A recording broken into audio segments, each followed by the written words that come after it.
Turkiya so'zini eshitishingiz bilan xayolingizga birinchi bo'lib nima keladi? Hamma bilgan tarixiy Istanbulmi?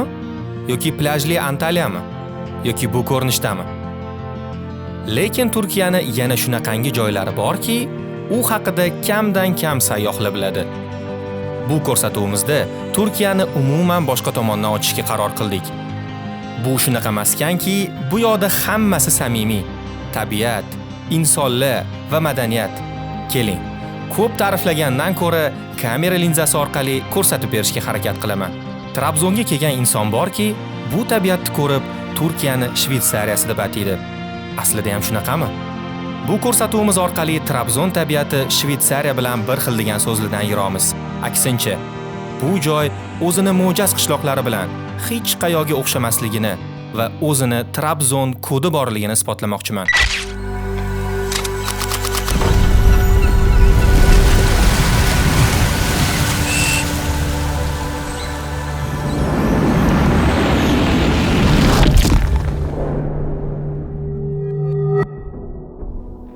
Sayohatdagi xaloskorimiz Peugeot 3008.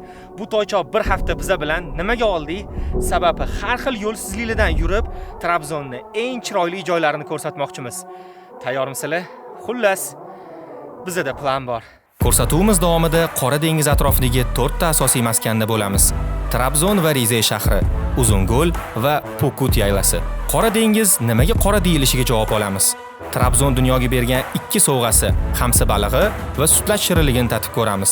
Turk nonushtasini o'zimiz tayyorlab ko'ramiz. Nega Turkiya choyni eksport qilmasligini bilib olamiz. Tog' uchidagi qishloqchada chodir o'rnatib, tungi yulduzlarni tomosha qilamiz va tog' ko'chishidek ofat natijasida hosil bo'lgan go'zallik sayohatimizning kulminatsiyasini birgalikda guvohi bo'lamiz.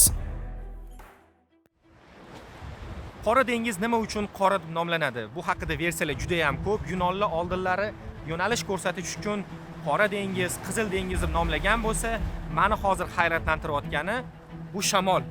Orqamda shunaqangi kuchli shamol esyaptiki, kuz, qish paytlarida bundan ham kuchli shamol bo'ladi, to'fon bo'ladi, bo'ron bo'ladi. Avvallari bu yoqda kemalar suzib yurgan paytida shu bo'ronlar sabab ko'pchiligi cho'kib ketgan va Yunonlar bu dengizni mehmonsiz dengiz deb nomlashgan va keyinchalik bunaqa juda ham ko'p cho'kishlar bo'lgani sabab Qora dengiz nomini olgan. Qora dengizni qora deb nomlanishini yana bitta sababi mana sohil bo'yida qummi rangi ham qop-qora va mana shu rang dengiz rangini ham to'q qora rangni ko'rsatadi. Qora dengiz dunyodagi yagona 2 qatlamli dengiz. Sababi avvallari muzli davri paytida bu yoqda juda ham katta ko'l bo'lgan, keyin muzli davri tugagandan keyin bo'lsa, Istanbulni Bosfor bo'g'ozi orqali O'rta Yer dengizidan sho'r suv kirib kelgan va 2 chuchuk suv va sho'r suv aralashmasligi natijasida bu yoqda 2 qavatli suv paydo bo'lgan. Ya'ni ustki qavat sho'r suv, bu yoqda hayot qaynaydi, baliqlar, suv ostidagi mikroflora yashaydi, lekin 150 metr pastida bo'lsa, o'sha eski chuchuk suv va hozir u vodorod sulfid gaziga aylangan va shu sababli u yoqda mutlaqo hech nima yashamaydi. O'lim zonasi, hattoki bakteriyalar ham yoqda yashamaydi. Bo'ron va to'fonlarning inobatga olmasa, Qora dengiz har doim ham qora ko'rinmaydi. Mana hozir yoz paytida, quyoshli paytda Qora dengiz juda ham go'zal ko'rinyapti va yonidagi Akchabat bog'idamiz, palmalar, insonlar yugurib yuribdi. Oilaviy hamma qorda qolib dam olish uchun kelishgan. Umuman olganda Qora dengiz atrofidagi xalqlar uchun juda ham strategik, muhim ahamiyatga ega. Trabzonda bo'lsa, bu ahamiyat baliqda ko'rinadi. Baliqchilik bu yoqda juda ham rivojlangan, shunchalik darajada rivojlanganki, mana bu baliq mashhurligidan uni hammamiz taniymiz. Mana o'sha xamsa balig'ini topdik. Trabzonliklar aytar ekanda, qishda qor yog'sa, xamsa pishadi derkan. Xamsini ovlash sezoni oktyabr oyidan to mart oyigacha bo'ladi. Qish payti qirg'oqqa keladi. Shu bo'ron, to'fon bo'layotgan payti hammasi qirg'oqqa yaqinlashadi-da, o'sha payti ov sezoni boshlanadi.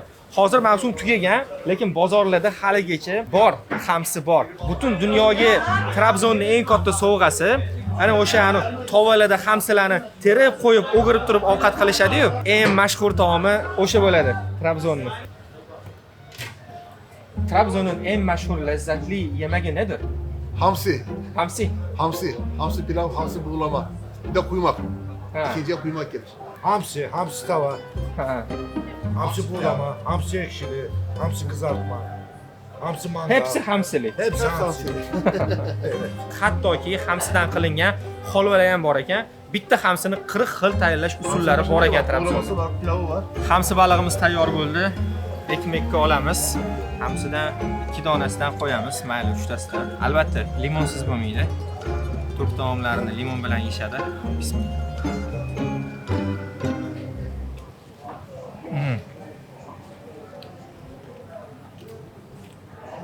O'zgacha ta'mi bor.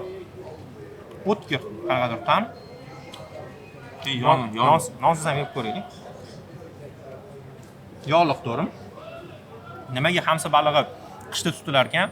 Chunki qishda ozuqa ko'p bo'lar ekan va qish bo'lgani uchun tanasidan yog' chiqarar ekanda, eng yog'li, eng mazali payti hamsini qishda bo'lar ekan. Yozda qayerda bo'lar ekan hamsi desa, Ukraina, Ruminiya taraflariga, shimol taraflariga suzib ketar ekan.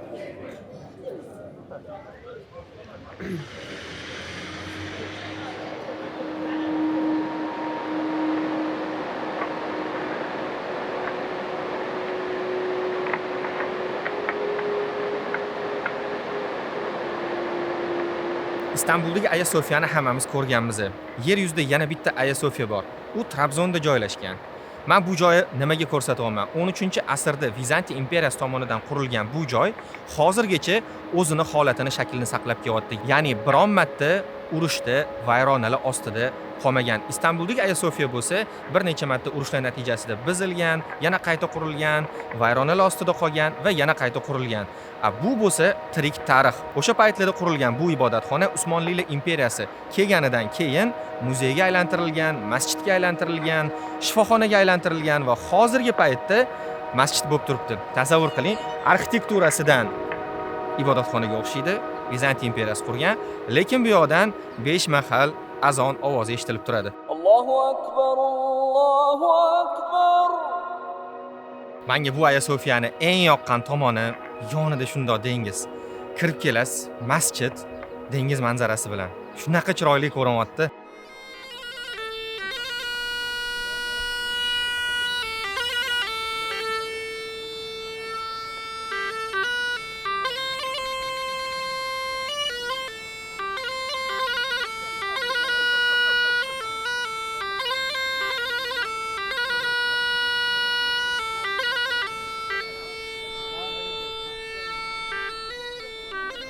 Turkiyani mashhur deserti bor, shirinligi, sutlach. Ana o'shani vatani hamskoy bo'ladi. Shu yoqqa kelyapmiz. Hamskoy ancha salqin ekan, ustimizga kiyib bo'lmasa shaharda 1 soat yurdikmi, yurmadik. Sutlach based on in Hamsikoy. Yes. What is inside? Milk? Yeah. Only milk? And rice. Milk and rice. Yeah. Havo suv lekin bor. Trabzonda 25-27 gradus bo'lyapti. Bu yoqda odam muzlab ketdi. Choydan boshlaymiz. Qani sutlach mazasini ko'raylik. Futbolga bo'lib ketmasak bo'ldi. Bu sut va guruchdan tayyorlanadigan shirinlik, muzdek bo'ladi.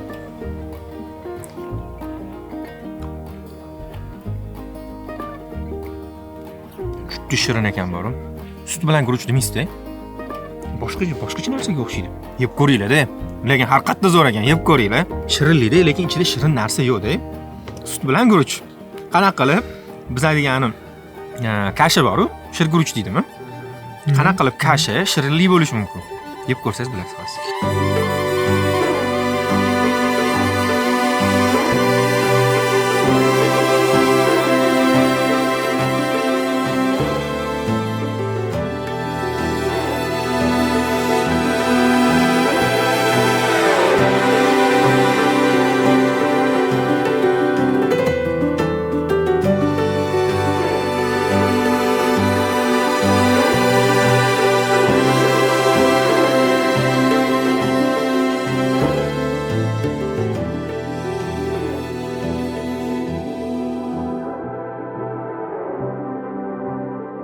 Bugungi kunimizni ajoyib quyosh botishini Trabzonning tepaligi Bo'ztepada butun Trabzonni chiroyi ochiladigan joyda tugatishga qaror qildik. Inson juda ham oddiy narsalardan mazza qilishi mumkinmi?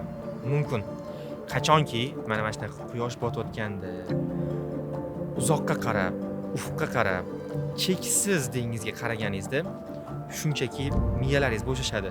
stressi bor odamni stresi yechiladi. Bu Trabzonni eng chiroyli manzaralaridan bo'lsa kerak. Bu yoqni ko'rib Madera esimga kelyapti. Yaqinda borib keldim. U yoqda ham xuddi shunaqa dengiz, ummon tog'larga ulanib ketgan va quyosh botayotgan payt eng chiroyli payt bo'ladi. Hattoki yulduzlar ham ko'rinib turibdi. Ko'rasizlar, ko'm-ko'k osmon qizarib ketgan va shaharda ham chiroqlar yongan. Qaranglar, qanaqa chiroyli manzara bo'lyapti. Tabiatda premiumi mana shu bo'lsa kerak.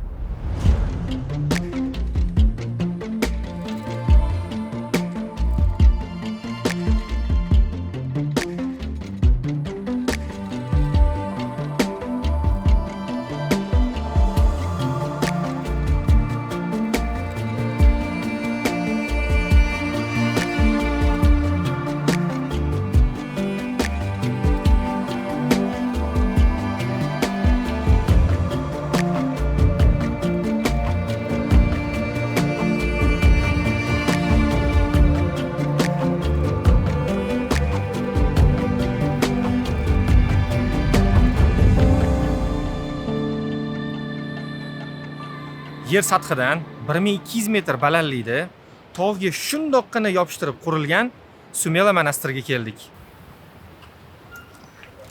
Albatta bu joyda dron uchirmasdan keta olmaymiz.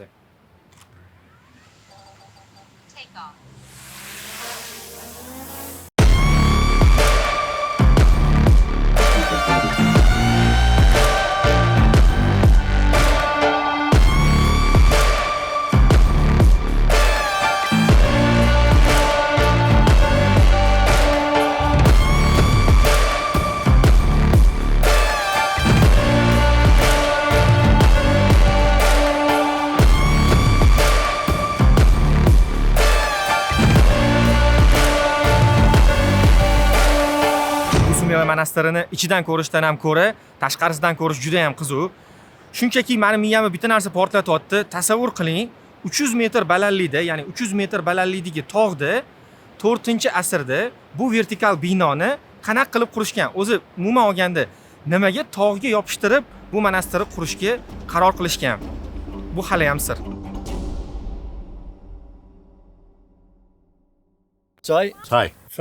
Choy. Turkiyani choy poytaxti Rizega yetib keldik. Bu yoqda juda ham ko'p choy ishlab chiqariladi. Shuning uchun ham bir bunaqa katta maketi, ya'ni bardakka maketi joylangan.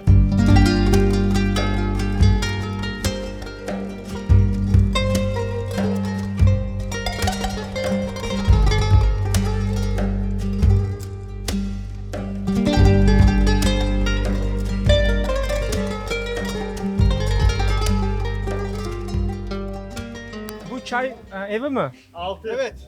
Aa. Evet. 6'ın daha yok bu son. Bu ev kimmiki? Benim devlete. Demak, Chaykur davlatniki. Buni o'zligi yetishtirishadi. Siz terasiz. Evet. Chaykurga davlatga beriyoruz. Aynı zaman mavsum mu? Mahsul. Mavsum. Birinci sürüm. Birinci sürüm. Birinci sürüm evet. Bu Rize çayını. Rize. Özge çaylardan ne farkı var? Çok güzel fark var. Ne fark? Yani damak tadı var. İklim? Tabii iklimden. Ha, kar. Kar yağıyor. Kar yağıyor. Kar yağıyor, her türlü atmosfer.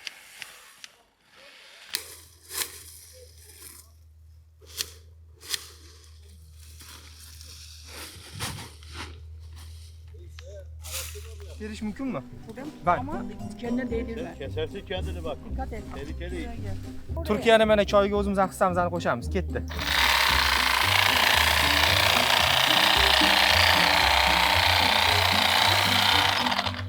Güzel mi? Güzel.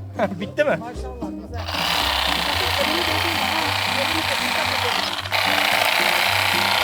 Sartaroshda zo'r edilgan, lekin bu ish bor. Soch olishga o'xshaydi. Bu yeşil çay mı? Qora çay mı? Bu sonra kara çay olacak. İşlem gördükten sonra fabrikada. Ha, fabrikada qora çay olur. Oraya kara çay. Ama aynı Şimdi- zamanda şimdi yeşil. böyle yeşil çay evet. Çay 1 kilogram kaçı? Parası kaç? 35 lira. 35 liradan davlatga topshiriyoruz. Ama sonra davlat yükseliyor. Yükseliyor. Paket 1 kilogram kaç para olur? 300 lira. Evet. 35 lira 300 olur mu? Aynen öyle oluyor. Wow. Business. Skori qancha baland ekan bularni?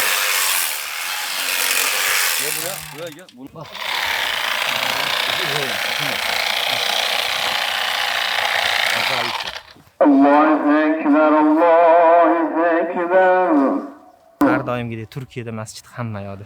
أشهد أن لا إله إلا الله.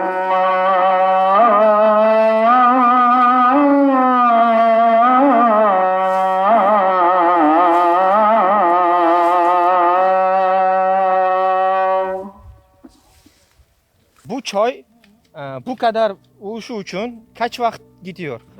5 sene. Har 5 yilda qaytadan ekishar ekan. Tashakkur ederim. Topladın mı? Sen mi topladın? Ha, az to'pladim, az. Ko'pchilik o'ylaydi, bardak choy bu bardak choyi qaysidir navi deb o'ylaydi. Lekin bardak degani bu stakanni o'zi. Choy bu choy. Choyi har xil turlari bor. Tasavvur qiling, mana shu barg Turkiyani ajralmas qismiga, timsoliga aylangan. Butun turk choylarini 60% shu Rize hududida yetishtiriladi.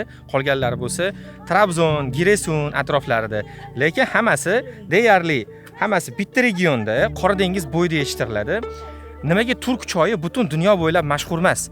Sababi bular Turkiyani o'zidan ortmaydi. Turkiya juda ham choyxo'r xalq.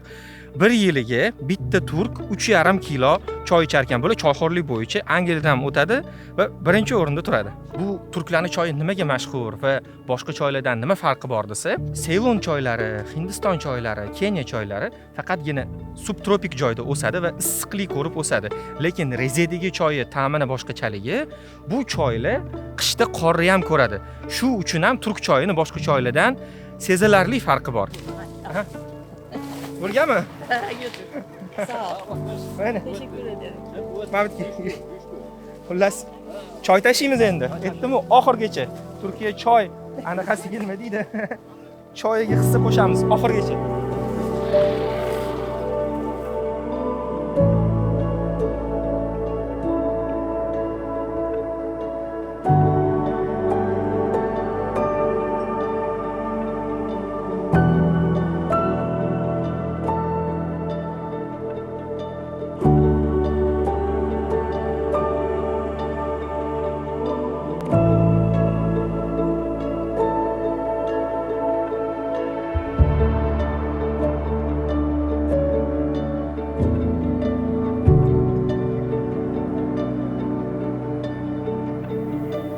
Haramtepani, choy plantatsiyalarini tog'ni eng tepasiga chiqdik.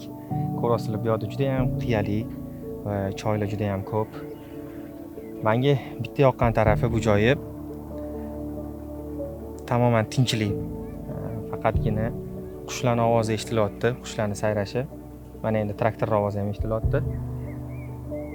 Shunaqa baland pastli, shunaqa chizib qo'yilganki, to'g'rimizda Qora dengiz, dengiz osmonga ulanib ketgan, dengizdan bu tarafga bo'lsa, shunaqa baland tog'lilar o'sib borgan. Shu yoqda uyi derazasini ochib, choy damlab olib, shu manzaraga ertalab bomdoddan keyin qarasangiz, qushlar avjiga chiqqan bo'ladi. Quloqqa shunaqangi yoqimli bo'ladiki bu yer. Mana hozir ham o'zini ovozi bilan eshitib ko'ringlar. Bu yoqda o'zi gapirmasam ham orqamdagi manzarani o'zi meni o'rnimga gapiradi.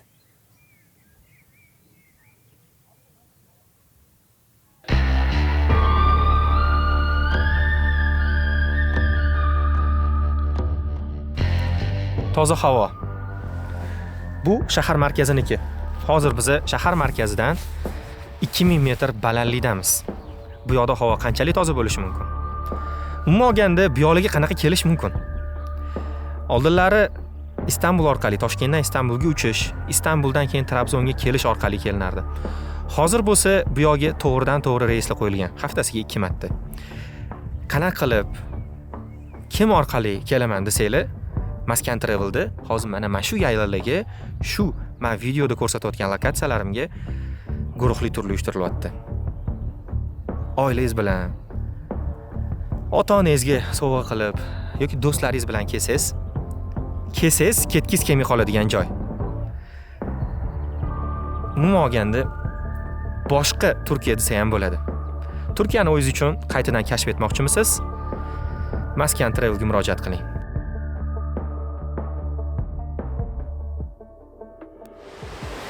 Rizeni choydan tashqari juda ham katta tarixiy ahamiyati ham bor. Bu yerda Usmonli imperiyasi tomonidan qurilgan osma ko'priklar bor. Tasavvur qilinglar, o'sha paytdan beri 5-6 asrdan beri toshdan qurilgan ko'priklar hali ham bu yerda turibdi. O'rtadan bo'lsa juda ham katta, juda shiddat bilan oqadigan daryo bor. Rizedan Pokut va Ayder yaylasiga ketib o'tishda Chamli Hemshin shaharchasi. Bu yerda bunaqa katta tog'larda yayrab mazza qilib dam olishdan tashqari yana nima ishlar bilan shug'ullanish mumkin? Mana shu daryoda rafting qilish mumkin, kvadrotsiklda tog'larga ko'tarilish mumkin va ziplineda uchish mumkin.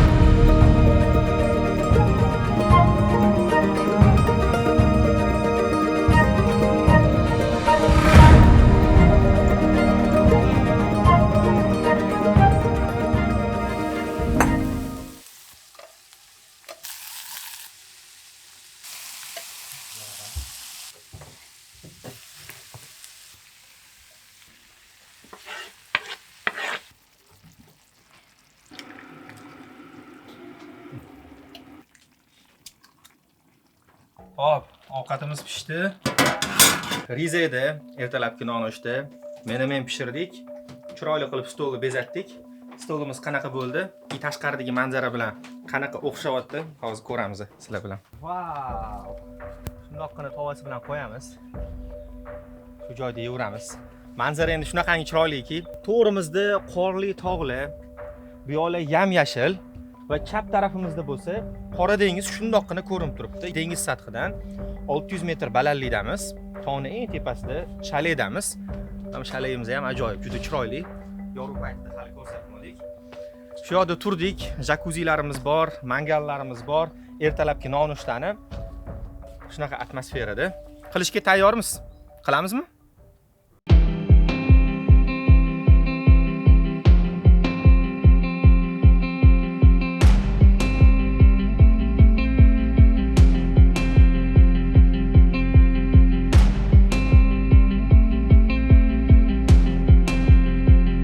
Pokut yaylasiga chiqib ketyapmiz. Haqiqiy rizelar mana shu joylarda boshlanadi.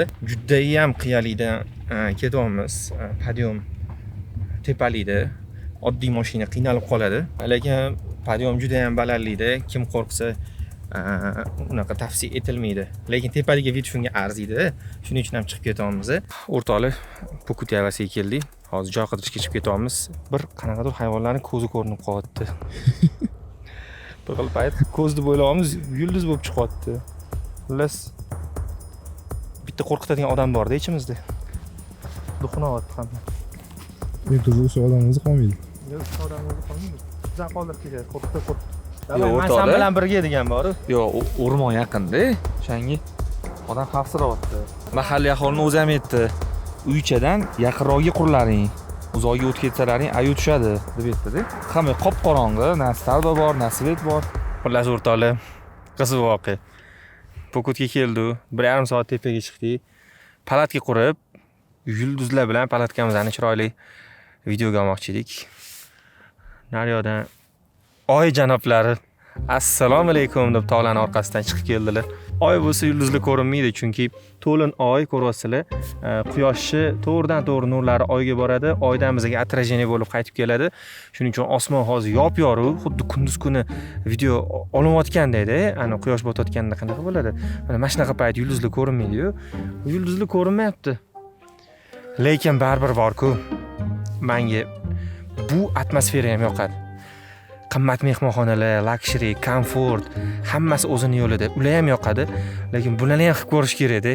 Juda ham boshqacha. Hammasini ko'rgim keladi-da men. Bu ham bitta vibe. Hozir mana shu vibe-ni sizlar bilan birga bo'lishamiz.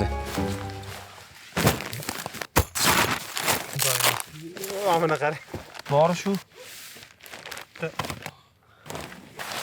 Eshik mana yo'qqa to'g'ri kelyapti-da.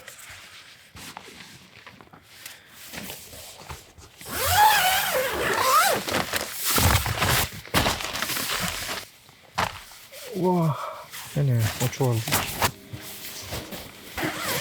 Uyqum kelyapti, qornim ochdi, eshitmasmi? Katta bolalarni spanli mishoki. Qorin to'ydiramdan. Qaranglar o'rtoqlar, 2048 metr balandlikdamiz-da. Mamili olganimizda bunaqa emas edi. Yumshoq edi-da. Mana qaranglar qanaqa bo'lib qolgan. Kamerada ko'rinyaptimi? Bu bosimdan bo'ladi-da. Pressda turibdi. Pressda yorilib ketaman, portlab ketaman deb turibdi. Mana ham, mana bu oddiy qog'oz bo'lmasa, eski qog'ozdagi bo'lib qolgan. Bu ham portlab ketaydi oshdan.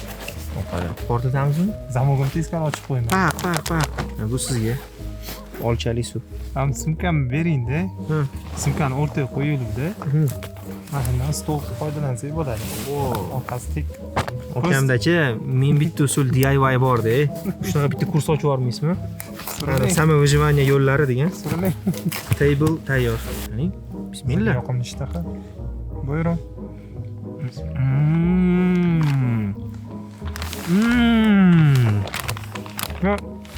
Bu joyda bor-ku, bunaqa chiqib ochib qolganda bor-ku.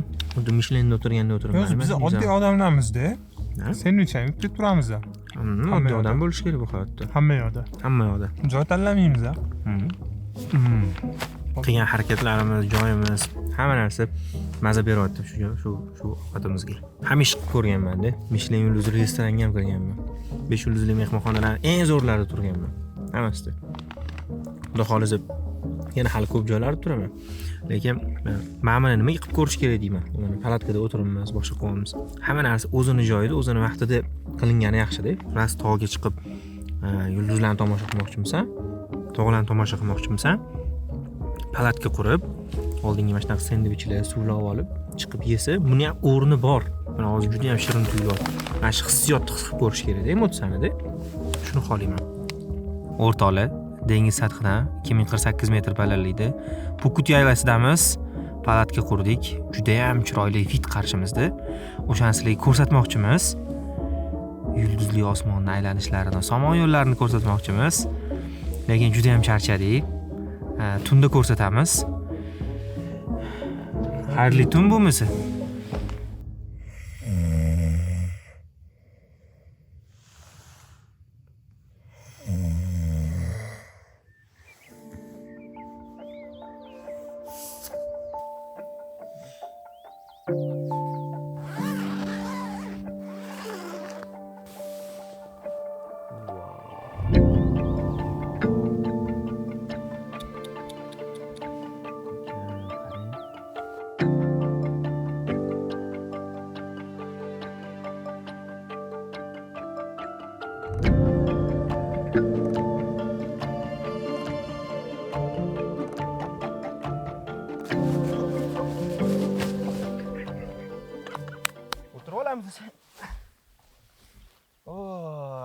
Salqin lekin, keling.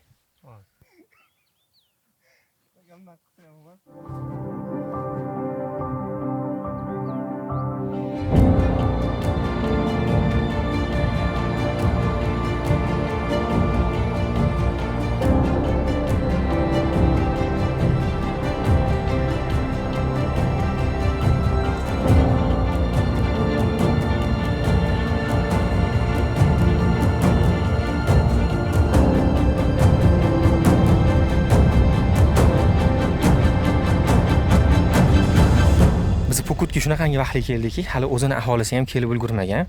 Bugun 4-iyun, mana bugundan sekin kelishni boshlashyapti. Mana to'g'rimizdan kelishyapti. Assalomu alaykum. Siz burada evingiz bormi? Evet. Ha, endi şimdi zaman geliyoruz. Evet. Sezon başlanıyor. Sezon başladı. Sezonda çok insan olur mu? Oluyor. Oluyor. Evet. Ko'ryapsizlar. Mana endi sekin ko'chib kelishyapti. Ertalabdan aylanib chiqdim. Bu yoqdagi hech bir uyda odam yo'q hozir, lekin 10-iyuldan kelsanglar уже hamma kelgan bo'ladi. Bu yoqda mana shunaqa chiroyli uylarda, haybatli tog'larning manzarasida kelib dam olsanglar bo'ladi. Uydinglar bilan kelish kerak, ota-onani olib kelish kerak, bu yoqqa bolalar bilan kelish kerak. Naroqda bolalar bilan badminton, kopton o'ynaydigan joylar bor, o'tiradigan stol-stullar, skameykalar bor-da. Ota-onangiz bilan quchoqlab olib, manzaraga qarab, eslab, gaplashib, xizmatligini qilib, ertalab nonushta, qahvalarni birga qilib, meni hayolimga faqat shu narsa kelyapti bu yoqlarda. Atrofdagi manzara endi meni o'rnimdan turg'izib yuboryapti. Bu tomosha qilish kerak-da, o'rtoqlar, qaranglar. To'la archa. Yosh kattaligi nima kerak? Shu kerak. Umuman yosh ham bu yerda farqi yo'q. Odamning fitratiga ichiga nima kerak? Mana shu kengliklar, mana shu yashilliklar kerak-da odamga. Odam mana shu tabiatdan, mana shu ovozlardan, nima deydi, toza havodan dam oladi-da, men o'ylayman.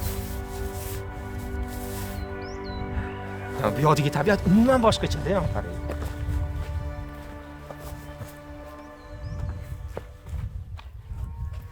Mashal, ko'rasizlarmi bu sigirlarning ovozi. Mashalaning bittasini oldingiz.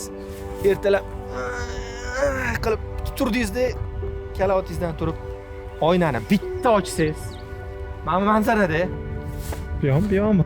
U yoq ham, bu yoq ham, hamma yoq. Hamma yoq manzara bo'pti. Manzaradan muammo yo'q. VIP. Antaliyaga borasizlar-yu, all inclusive ovqatlar VIP bo'ladi-yu. Bu yerda tabiat all inclusive.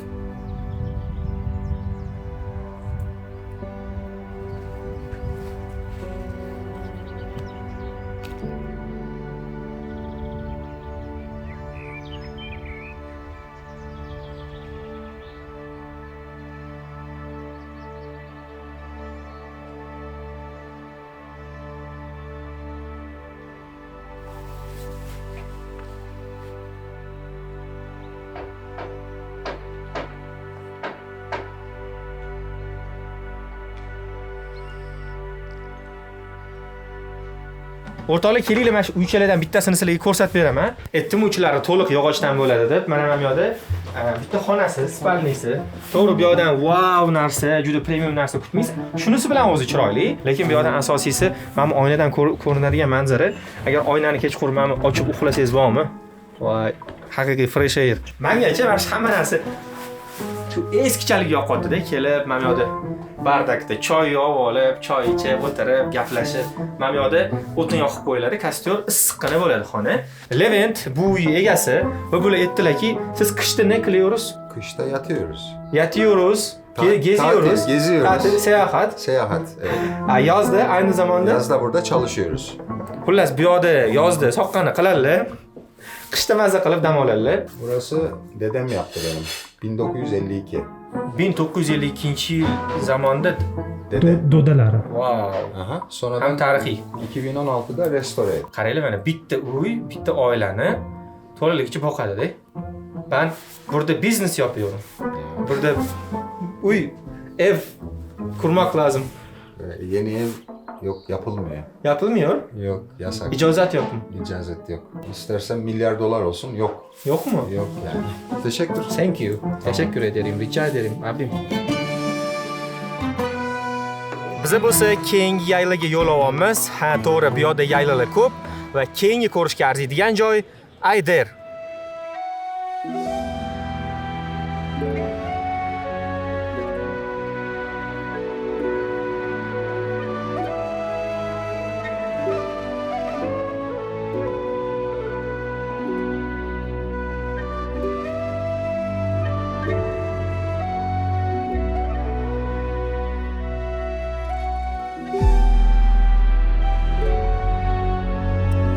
Hop, o'rtoqlar, biz Ayderga yetib keldik. Ayderda odam ko'p. Nimaga? Sababi yo'llar yaxshi, Pukutga o'xshab juda ham baland spускlarga chiqmaysiz. Juda ham rivojlangan bu yerda mehmonxonalar ham ko'p, odamlar maza qilib dam olishyapti. Odamlar bu yerga kunlab maza qilib dam olgani, yashash uchun kelishadi.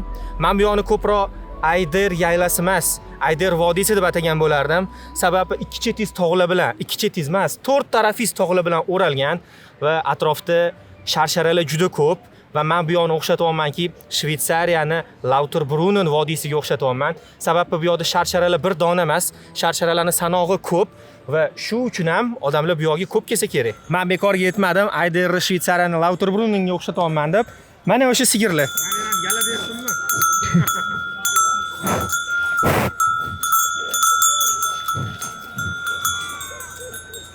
Atrofda odamlarni ko'ryapsizlar, maza qilib dam olib o'tirishibdi. Lekin bularning 80% turist bu yerga 3-4 soatga dam olish uchun kelishgan. Mehmonxonada yashovchilari kam, lekin men o'ylaymanki, bunaqa chiroyli manzaraga kelgandan keyin mehmonxonada turib 2 kecha, kamida 1 kecha bu yerni chiroyidan bahramand bo'lgan yaxshi. Lekin ko'pchilik unaqa qilmaydi. Bu yerga shunchaki kam fursatga 3-4 soatga ko'rgani kelishadi. Turist emas, sayohatchi bo'lish kerak, bu yerni kelib kashf qilish kerak. esda qolib, xotiraga saqlab ketish kerak. Uning uchun bu yoqda har bitta lokatsiyada vaqt sarflash kerak. Bu yoqni boshqa joylardan farqi, bu yoqni sharsharasi. Ular bir emas, bir nechta. Ulardan hozir eng chiroylilarini sizlarga ko'rsataman.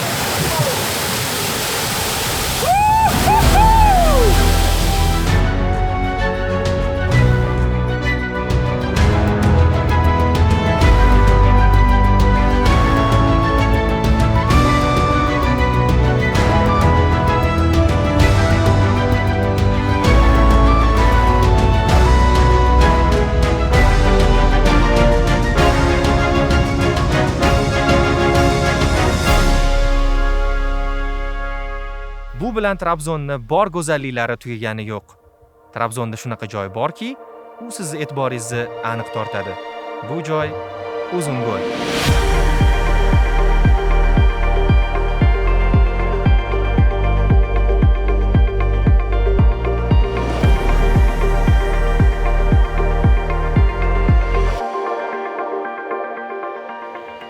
O'rtoqlar, biz Uzungo'lga yetib keldik. Xuddi birinchi marta kelgandayman. Esimda avval kelganimda Otabek ham bilan Otabek bu manzaralarni ko'rib etim jimillab ketyapti degan edim. Hozir kelib xuddi birinchi marta kelganda bilasizlarmi, birinchi bo'lib qanaqa emotsiyalar o'tyapti. Mana hozir gapiryapman, shundoq etlarim jimillab ketyapti. Ana tikka bo'lib ketyapti. Trabzonda tinchlik bor, xotirjamlik. Ya'ni qisqa qilib aytganda Trabzonda sakinat bor. Hech kim shoshmayapti. Hamma dam olgani kelgan. Shovqin yo'q. Baland ovozli yo'q. Hamma sherigi bilan aylanib yuribdi. Havo shunchalik tozaki, mana o'zimdan ozgina ustun chiqyapti. 10-12 gradus. Lekin bilasizlarmi qanaqa? Odamni tetiklashtiradigan, odamning tanasiga eng yoqadigan ob-havo bor. Men nima degan bo'lardim? Hozir hayolim kelgan narsani gapiryapman. Shunaqangi chiroyliki, bir hafta oldin Shvetsariya dedim. Bu joy nima degan bo'lardim? Shvetsariya faqat 5 mahal azon ovozi eshitilib turadigan Shvetsariya. Nimaga Uzungo'l deyiladi? Chunki uzun. Ma'nosi ham uzun go'l. Bu yoqda shunchaki aylanish kerak. Sizlar Antaliyaga yoki qanaqadir suv joyiga paket olib berishdan ko'ra, mana shu tabiatli Trabzonga olib beringlar-da. Shunaqa duoni tagida qolib ketasizlar. Ota-onalarimizga mana shu narsa yoqadi, shu narsa kerak. Hammamizning qalbimizga mana shu yashilliklar, mana shu havo, mana shu sakinat, tinchlik kerak. Shu narsalar kerak.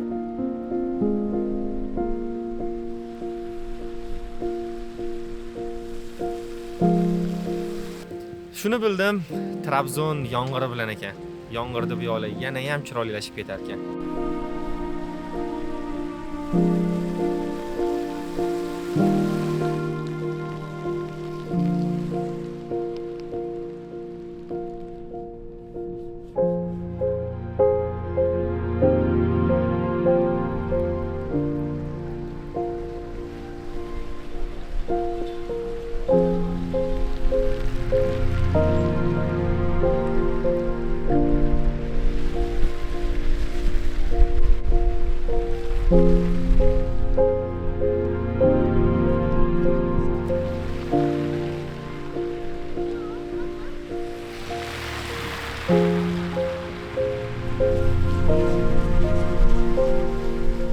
Uzungo'l tarixiga to'xtaladigan bo'lsak, avvallari tog'i ko'chishi natijasida kelayotgan daryo suvini yopib qo'yib, bu yoqda katta ko'l paydo bo'lgan, keyinchalik atrofida mo'jazgina qishloq, bu qishloq kattalashib, hozirda ajoyib turistik maskanga aylandi. Bu yoqqa tashrif buyuruvchilarni ko'pchiligi arablar, chunki Arabistonda bunaqa manzaralarni topish qiyin. Uzungo'lda shug'ullanish uchun juda ham ko'p narsalar topiladi. Ko'llar atrofida sayr qilish mumkin, velosiped ijaraga olish mumkin, paraplanda shu tog'larning tepasidan uchish mumkin va Uzungo'lga kelishligini yana bir asosiy sababi bu nonushta.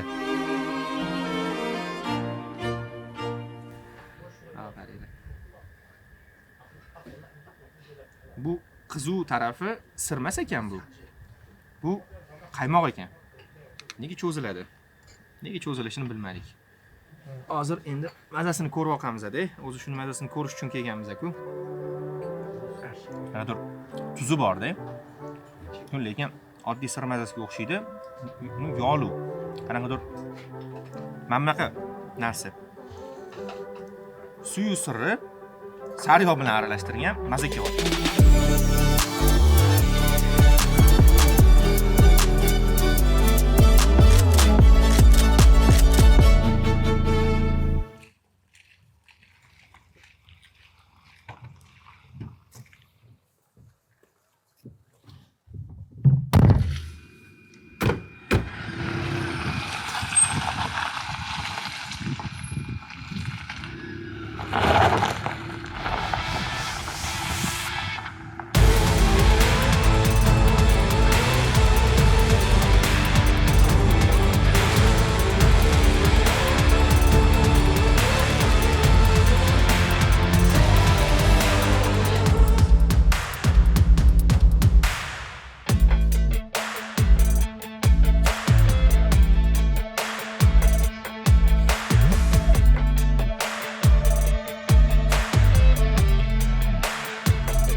Chegaralar faqat miyamizda. Bir video ko'rgan edim.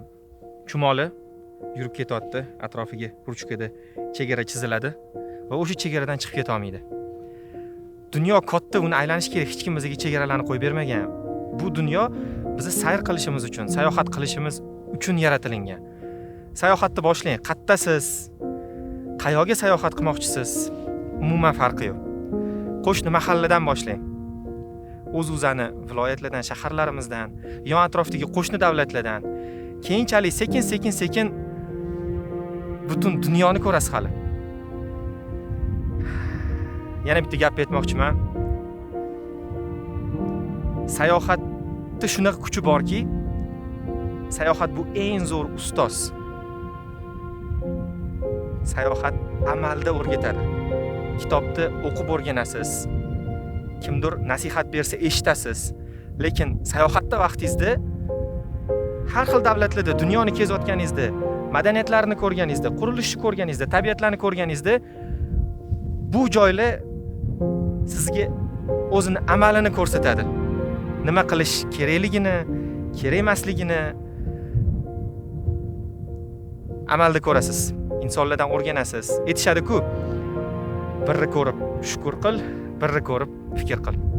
Sayohat bizani yaxshi inson, komil inson, nima deydi? O'zimizni inson variantimizni eng fulli bo'ladi-ku. Shu full bo'lishni o'rgatadi. Nima demoqchiman? Nima demoqchiligimni yaxshi tushunib turibsizlar. Sayohatni boshlash kerak.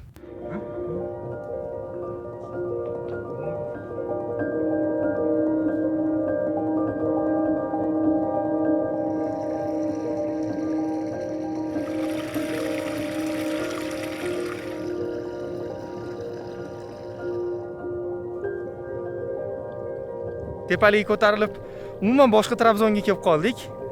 Atrofda mana bunaqa yog'ochli uylar. Mana qaranglar. Tomlarida toshlar turibdi. Shamol payti uchib ketmasligi bo'lsa kerak.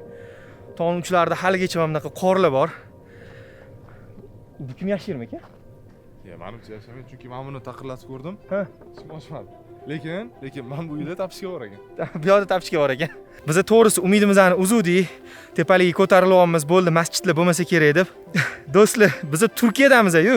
Shu esimizdan chiqib qopti. Hattoki shu yoqda ham masjid bor ekan, qoyil.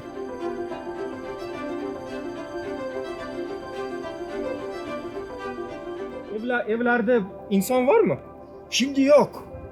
Hozir. 10 gün sonra. Onun sonra ne iş yapıyor? Aşağıda yaşıyor. Ha, burada onlar ne Burada iş hayvancılık. Hayvancılık. Ha, Sığır, çorba şeyi. koyun. Ha. Anladın mı? Anladım. Burada 6 metre kar yağar. Bu kar 6 metre kar yağar. Burada sonbaharda kapatıyoruz. Hı. Gidiyoruz. Ceyran, su, yol hep kapalı. Kaç vakit sezon başlanıyor? Bak sezon 4 ay. 4 ay sezon. 4 ay. Demek iyun oyidan sentyabr oxirigacha sezon bo'lar ekan, chiqsanglar bo'lar ekan. Siz nerelisiniz? Biz O'zbekistondan. Özbekistan. Bir daha hoş geldiniz. Kardeş. Bir daha. Abdülaziz. Ahmet. Ahmet. Tanish, Buyurun. xursandman. Sığırlar 10 gün sonra gelecek. 10 kundan so'ngra Ha? sigir sutini Süt de var. fresh ichsa Ne bo'ladimi? istediğin kadar. Hepsi mumkin. Xursand bo'lib ketyaptilar. Shodda o'zida maslahat berib ketamiz demak. 10-iyundan to sentyabr oxirigacha kelsanglar, Uzungo'lli tog'ining eng tepasida haqiqiy ekzotika bo'ladi. Shu yoqda sigir sutlaridan, tabiiy sutlarni, sirlarni yeysizlar, asallardan yeb ko'rasizlar. Bu yoqda o'tirib qahva tiqilasizlar. Mazza shu yoqda mehmonxonada tursa ham bo'ladi. Siz Trabzon'a, Uzungöl'e, Karaslar Yaylası'na hoş geldiniz.